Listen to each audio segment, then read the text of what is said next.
जग बहु नर sir sorry सम भाई, जे निज बाढ़ी बरही जल पाई।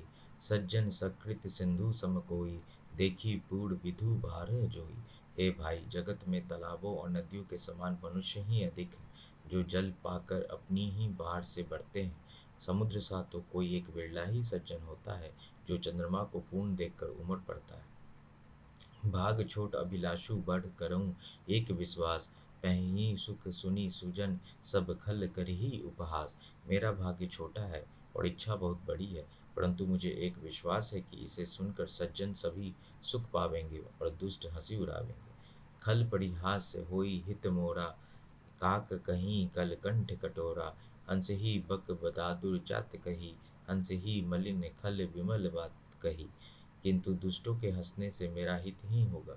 मधुर कंठवाणी कोयल को कौए तो कठोर ही कहा करते हैं। जैसे बगुले हंस को और मेढक पपीहे को हंसते हैं, वैसे ही मलिन मन वाले दुष्ट निर्मल वाणी को हंसते हैं।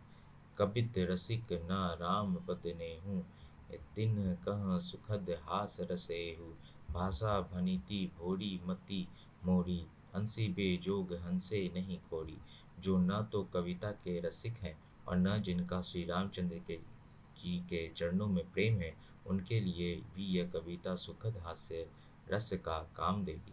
प्रथम तो यह भाषा की रचना है, दूसरे मेरी बुद्धि भोली है, इससे यह हंसने के योग्य ही है। हंसने में उन्हें कोई दोष नहीं। प्रभु पद प्रीति न सामुझी निकी, तिन्ही कथा सुनी लागही फीकी। हरि हर पद रति मति न कुतर की, तिन्ह कहूँ मधुर कथा रघुबर की। जिन्हें न तो प्रभु के चरणों में प्रेम है और न ही अच्छी समझ ही है, उनको यह कथा सुनने में फीकी लगेगी। जिनकी श्री हरि और श्री हर के चरणों में प्रीति है और जिनकी बुद्धि कुतर्क करने वाली नहीं है, उन्हें श्रीनाथ श्री रघुनाथ जी की यह कथा मीठी लगेगी। राम भगीति भूषित जिय जानी, सुनहि सुजन सराही सुबानी। कवि न हूँ नहीं वचन प्रवीणु, सकल कला सब विद्या हेनु। सज्जन गण इस कथा को अपने जीव में श्री राम जी की भक्ति से भूषित जानकर सुंदर वाणी से सराहना करते हुए सुनेंगे। मैं न तो कवि हूँ, न वाक्य रचना में ही कुशल हूँ, मैं तो सब कलाओं तथा सब विद्याओं से रहित हूँ।